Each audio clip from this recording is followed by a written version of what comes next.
All right, so at this moment we will be practicing how to calculate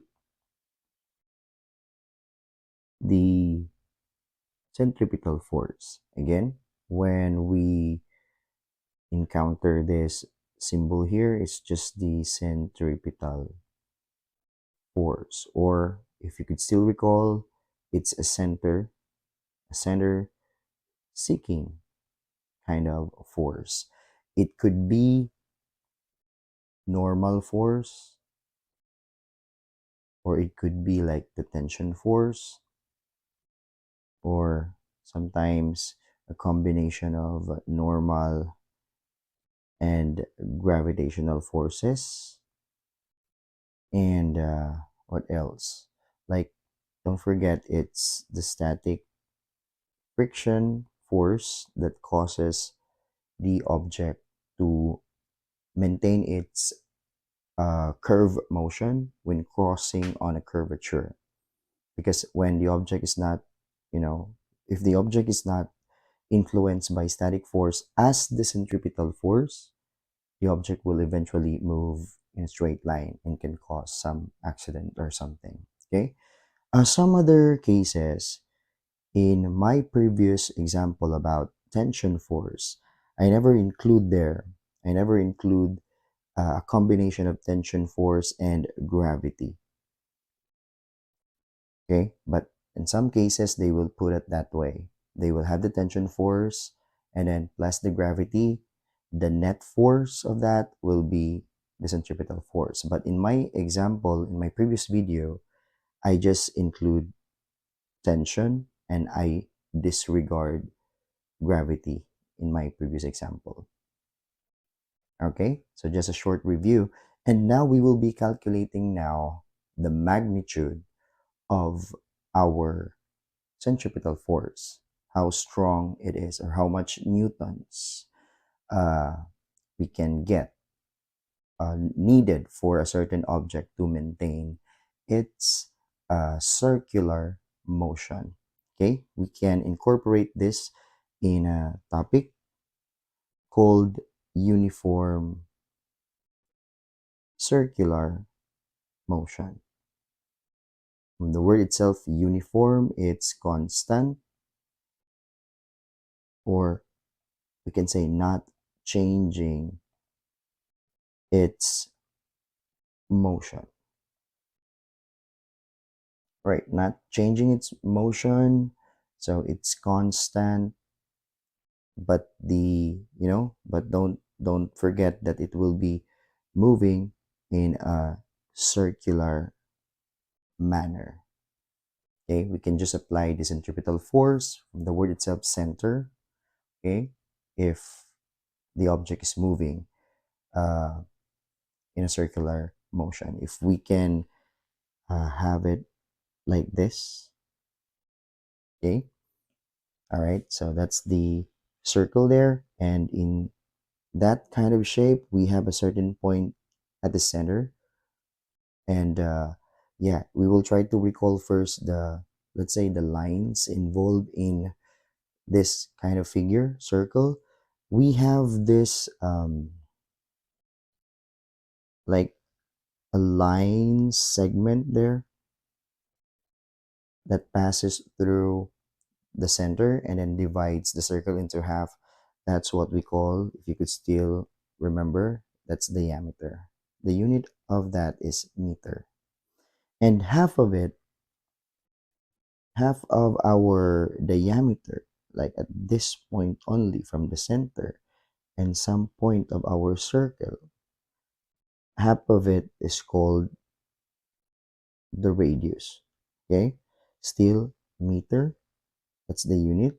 And our symbol to be used to represent the radius will be r. Sorry, it's r, while our diameter will be lowercase d. Okay, if you will be encountering these letters, it's just the radius and it's the diameter. And when we say that the diameter of the circle,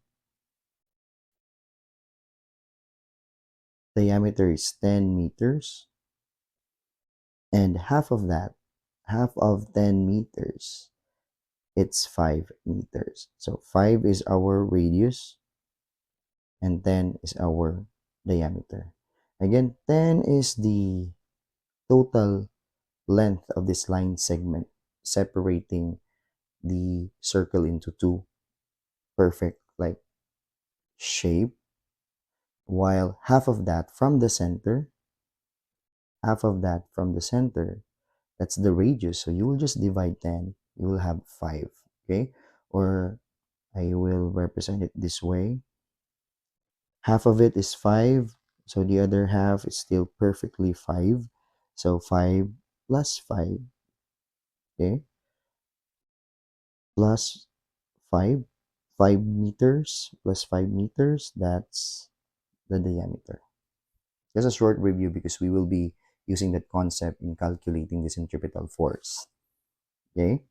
Again, in a uniform circular motion, there's like a constant motion there, and then it's not changing. It's perfectly the same all throughout the motion of the object, while the the motion is in circular manner. Okay? It's constant, but as we all know, it's constant, but I will put it there because it might be very confusing. When we say constant, let's say constant speed, because in circular motion, the speed is constant. But yeah, speed is constant, but our velocity is not constant. Why? Because of its direction. It changes when the object is rotating in a circular manner. So it's not constant with respect to the direction. Okay? It's it's constant in value because let's say for example, the object the object moves the object moves at 2 meter per second.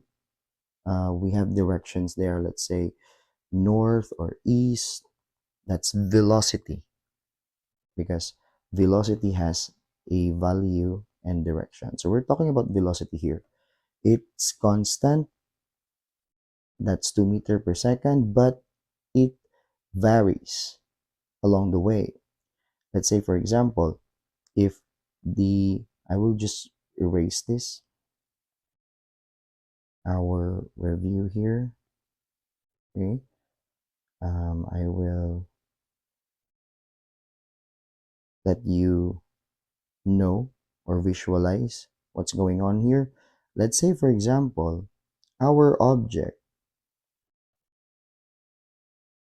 is uh, in this position.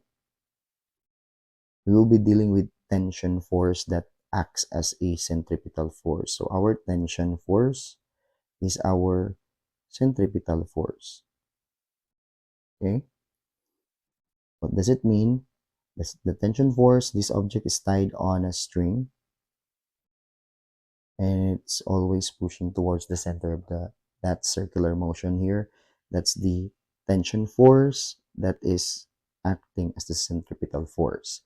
And if you look at velocity, velocity is 2 meter per second all throughout this rotation, counterclockwise rotation. And we have we have the direction because velocity has direction. So let's say, for example, at this point, as we all know, the object wants to move in a straight line. So you can just put here the arrow for our velocity. So it's going north in that case. But when the object is in this particular moment, that's the position of the object. So still the tension force, that is the centripetal force, is going towards the center. And then we have the velocity. It wants to go on a straight line. So since the object is moving clockwise in this direction, so our object wants to move in a straight line. So we can have the velocity this way. So now from north during the initial position, as the object is in this position above the center. So it's now going, the direction of the velocity will be like west. So it's changing. Velocity is not constant because of direction. Please do remember. The value of its velocity at every point, it's always equal to 2 meter per second. But the direction is changing. Okay? But if we will remove the direction, let's say we will remove east and we will have 2 meter per second without direction, what is that? It's the speed. So speed is always constant because we don't care about its direction at all. Velocity is not constant in our circular motion because of the direction of our object. It's changing because velocity is a vector. It has both magnitude, 2 meter per second, and it has direction like north or west. Okay? I hope it makes sense. So therefore, if we have our velocity that is not constant, it's changing. So change in velocity, if you could still recall, change in velocity, what is that? Change in velocity, let's say over time, if you could still recall this definition, it's called the acceleration. So we have an acceleration in our uniform circular motion, which is also same in magnitude or value, but different different direction. So it's not constant because direction is changing. And we have a special name for it since it's moving in a circular motion. We have a centripetal force going to the center. And of course, our acceleration will follow the direction of that force. So we can say that our, our acceleration, especially it is called the centripetal acceleration, will be moving towards the center, okay, along with the centripetal force. The best term, or the specific term of our acceleration in this case, it's centripetal acceleration. Still going towards the center. When you will encounter the word centripetal, it's going towards the center. Okay? I hope it makes sense. Okay? Hold on. Let's have another page. So what is constant again? All throughout the UCM or uniform circular motion, the only constant variable, not the only constant because mass is still constant all throughout the motion or the circular motion. But in terms of this variable, which is constant, velocity, centripetal acceleration. Okay, hold on. Or speed, okay, which is constant in this case. So our answer is definitely speed is constant. Why? Because speed do not have direction, and the motion of the object in a uniform circular motion, it's same motion. So speed is the same all throughout the motion, but velocity, same magnitude, but different directions in the motion. So it's not definitely constant. Acceleration, centripetal acceleration, same magnitude. What makes it not constant? Because of the different direction along the motion. So speed, no direction. So therefore, speed is the constant variable in our uniform circular motion.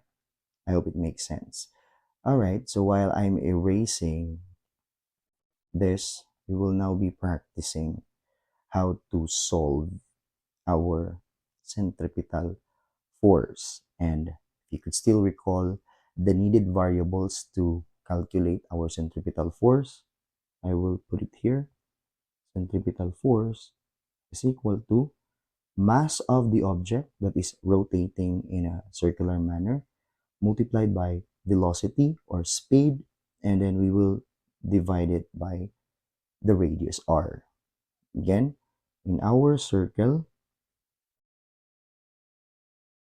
half of the length of that circle from the center all the way to this point, it's the radius.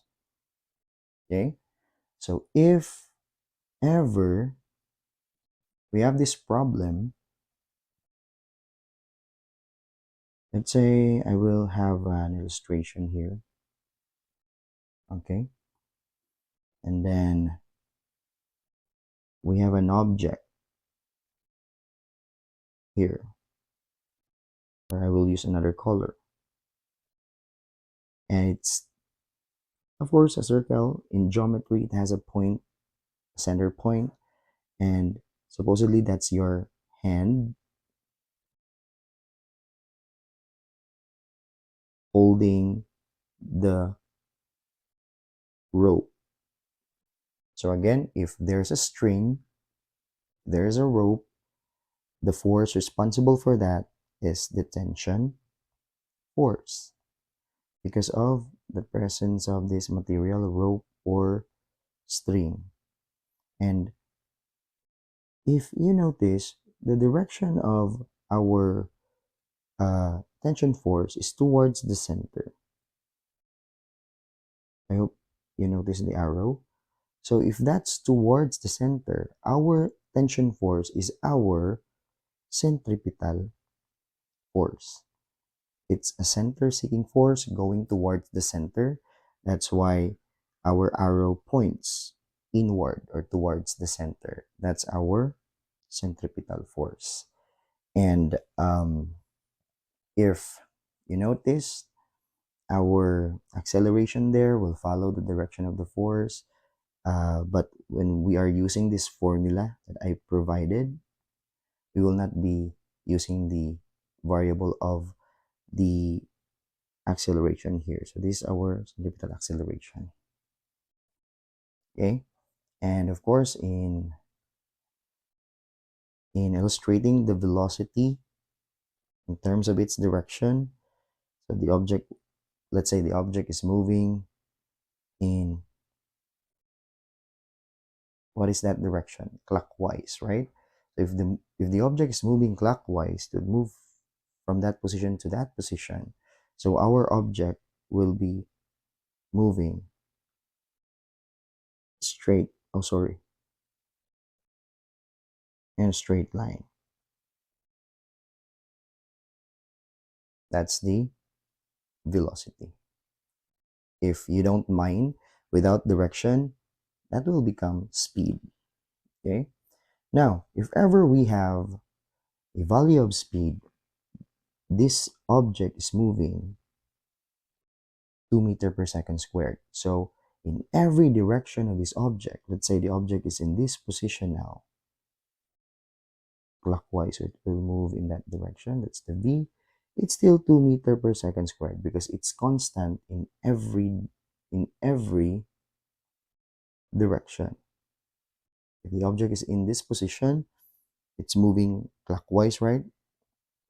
So the object will move in a straight line, supposedly in that way. So that's the velocity. It's still 2 meter per second squared because it's constant in every position of that uniform circular motion. Please don't forget, the situation here is uniform circular motion.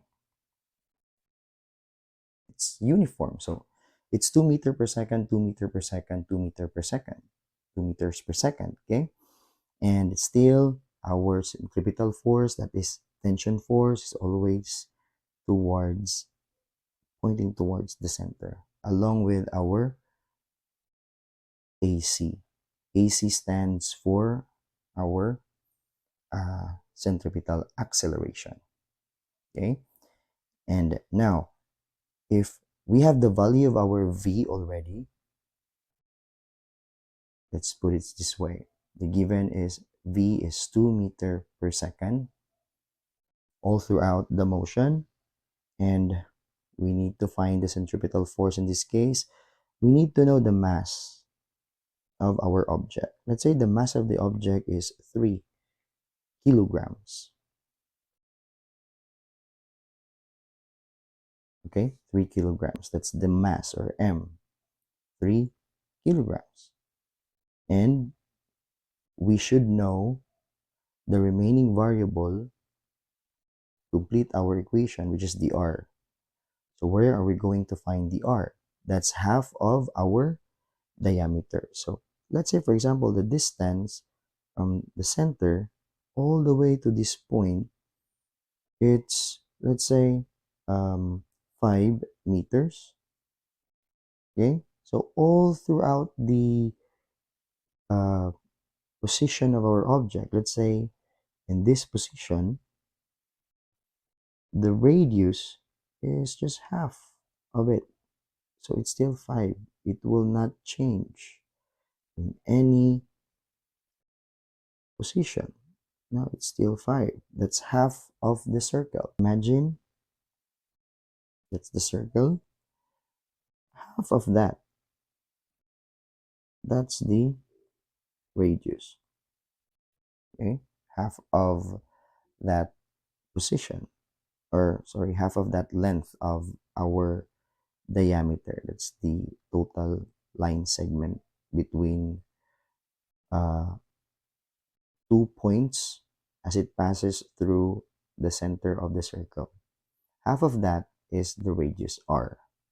Okay, I hope it still looks good to you. So we have r. What's the value of r? It's 5 meters. So we have already the needed variable to get the centripetal force. We have mass here. That's the value. And we have v. That's the value. And we have r. That's the value. So we can definitely proceed with our